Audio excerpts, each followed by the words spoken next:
السلام علیکم ورحمۃ اللہ وبرکاتہ۔ میں ہوں آپ کا نوید اسلام، آپ کے لیے ایک دینی مسائل، شرعی مسائل لے کر کے روزانہ حاضر ہوتا ہوں۔ آسان انداز میں ہر روز ایک دینی مسئلہ جاننے کے لیے چینل پر بنے رہیں اور ویڈیو کو آگے شیئر کریں، کلپ کو آگے شیئر کریں تاکہ آپ کے لیے بھی آخرت کا ذخیرہ بن سکے۔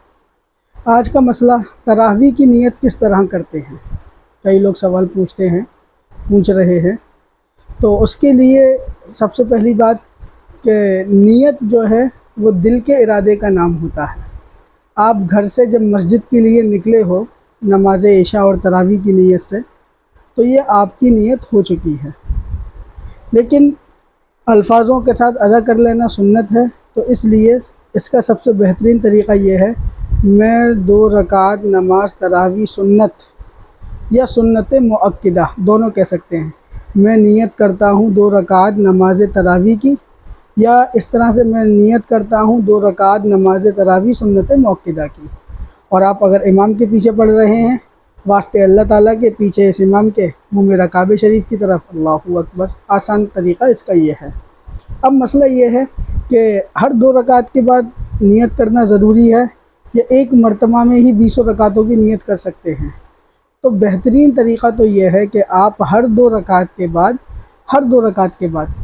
نیت کو دوبارہ دہرا لیں۔ اور اگر آپ تراویح کے لیے کھڑے ہوئے، جب آپ نیت کر لیں کہ میں 20 رکعت تراویح پڑھ رہا ہوں 2 کر کے اس امام کے پیچھے، تو بھی آپ کی نیت صحیح ہو گئی۔ اور پہلی بات یہ ہے کہ آپ اس کی نیت اس طرح بھی کر سکتے ہیں کہ میں اللہ کی رضا کے لیے تراویح پڑھتا ہوں، اس طرح سے بھی آپ کی نیت ہو جائے گی۔ اور دوسری شکل یہ ہے کہ میں اس وقت رمضان المبارک کے قیام لیل کی نیت کرتا ہوں، 2 رکعت رمضان المبارک کے قیام لیل کی نیت کرتا ہوں، اس طرح سے بھی آپ کی نیت ہو جائے گی۔ یا آپ اس طرح سے بھی، آپ کو یہ بھی نہیں کہنا آ رہا تو آپ اس طرح سے کہہ سکتے ہیں، میں اس امام کی اقتداء میں وہ نماز پڑھ رہا ہوں جو یہ پڑھ رہا ہے، تو اس طرح سے بھی آپ کی نیت درست ہو جائے گی۔ اللہ تبارک و تعالی ہمیں شریعت پر چلنے والا بنائے اور اس میں چلنے پر آسانی پیدا فرمائے۔ اس کلپ کو آگے شیئر کریں تاکہ لوگوں کو معلوم ہو اور لوگوں کی آسانی کا ذریعہ پیدا ہو۔ اللہ تبارک و تعالی عمل کی توفیق عطا فرمائے۔ السلام علیکم ورحمۃ اللہ وبرکاتہ۔